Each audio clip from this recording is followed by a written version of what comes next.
We are here with Marvin Vettori at UFC 286, and the big question I have going into this fight is that it seemed like to me it was an interesting sort of situation with the training, because you are in Vegas now, training at the spot where I think he's had the majority of basically his UFC career, right? How did that happen? How did you end up at basically his old gym?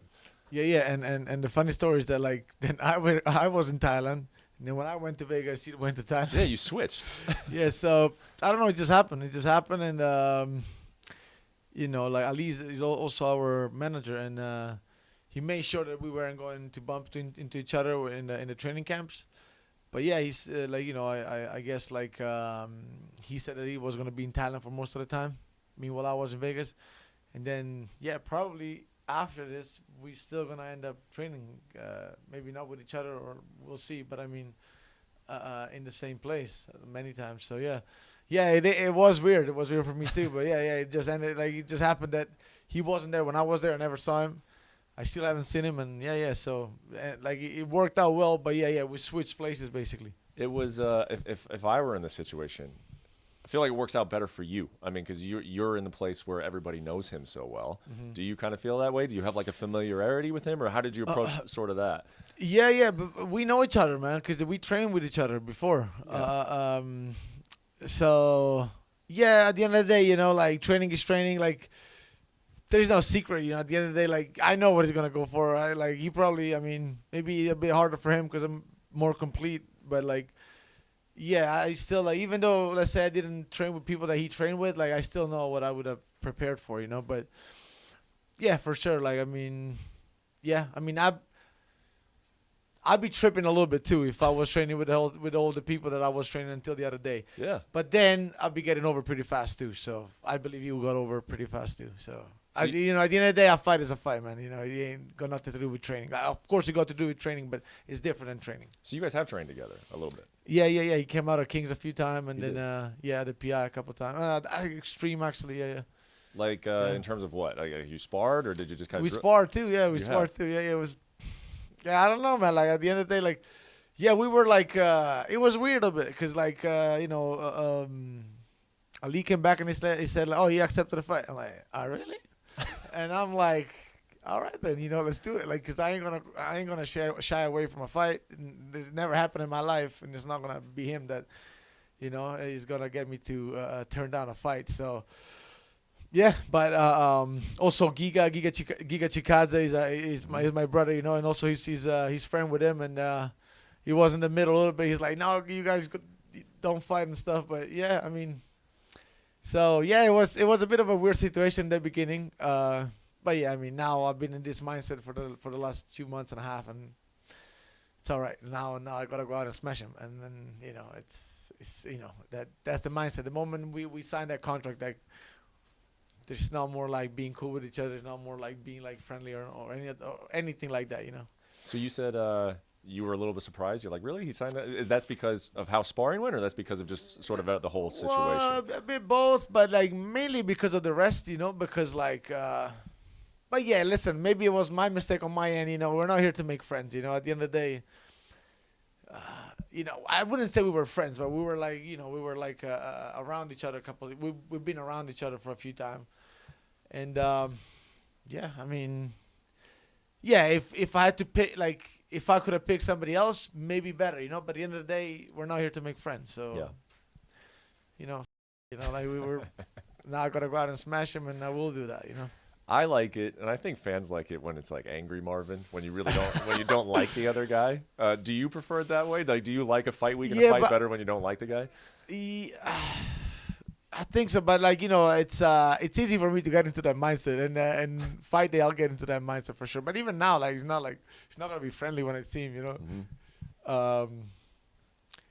Yeah, I guess.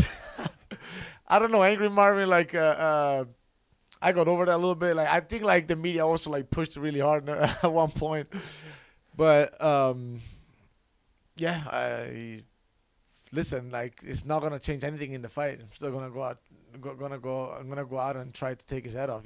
So that's it. Over the last couple of years, I mean, you have fought the best of the best in this division. Obviously, Izzy, Rob, Paulo.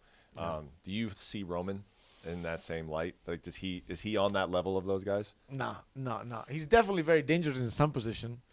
He's a sniper like that. That's how I call that kind of style. You know, if he gets into a position where it's like one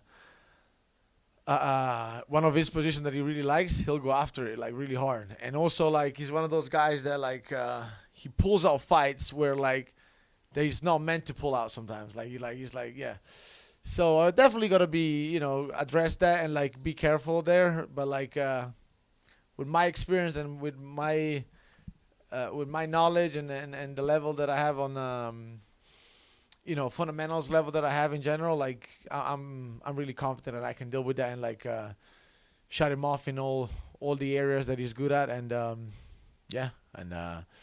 if I stay disciplined, there's not much that he can do, because I am the better fighter, I think, overall. It's so but yeah, he's definitely not to be underestimated. Yeah. Well, I was going to ask you, when you speak about like how he goes for it in those certain positions, I mean, you don't want to be in bad positions against anybody, right? Yeah. But knowing that he is he pulls off the fights, like it sounds like what you're saying is he maybe pulls off fights that he shouldn't win, but he wins, like guys that are better than him. Like, did you come in with a different strategy? Do you come in like taking less risks? It still is like he still pulled out fights that he shouldn't have pulled off, but like there's always a reason why, and he never really like still like stepped up to the level of to the caliber of like of my level, like so of this kind of like top 5, top 3 guys, like it's still another ball game, I believe, because this guy is like well, I speak for myself. Like I see coming, and even though you have that ability of pulling out fights that you should have been pulling out, like you're not gonna get there with me. Like I can see coming, I'll stop it. Like my level of fundamentals is too high for me to get into those positions. You gotta go through so many layers for me to make those kind of mistakes that it's not gonna happen. Coming into this fight, with you ranked higher, and like you said, you've kind of established yourself at a line. I think he's trying to prove that he's at that. Do you feel like it's more risk than reward for this matchup, or do you think you have a big reward after this one? I fought everybody already, so now it makes sense to like, and also it's just another fight to stay active, establish myself even more, and just show people that I ain't going nowhere, and that I'm right there if any occasion for the title rise, and because I'm definitely after that fight against Pereira if it happens, and we'll see. I mean, the only guy that I haven't fought in the top 5 is Cannonier, so maybe that will happen at one point. But like, I mean, besides Cannonier, I had to go backwards and fight somebody up and coming, so I don't mind that, What was it like for you seeing Pereira land those shots and beat Israel Adesanya? What was it like? Oh, I called it. I was pretty confident he was going to do it.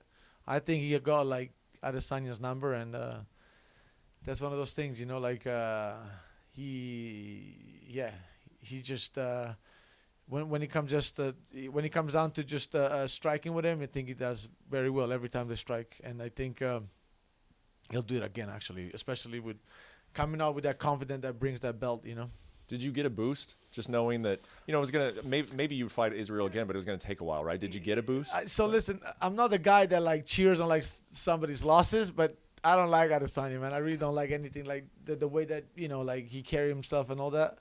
I like way more Pereira. So to see Pereira as a champion, I actually, I was more happy than to see Adesanya as a champion. And I mean, they're both good fights again for me. I want to fight them both again, but like, I kind of enjoyed see Adesanya getting stopped and Pereira being champion. Yeah. Well, it just opens a faster path for you, though, I think, too, right? It's really open, yeah. And then somebody came up and told me this the other day, like, they're all like, not late 30s, but like 33, 4, 5.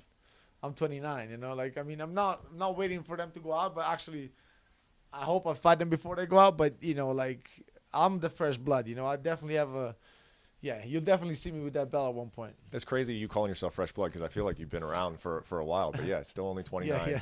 And a big fight against Roman Dolidze. Thank you for the time. Thank you very much, guys. Thank you.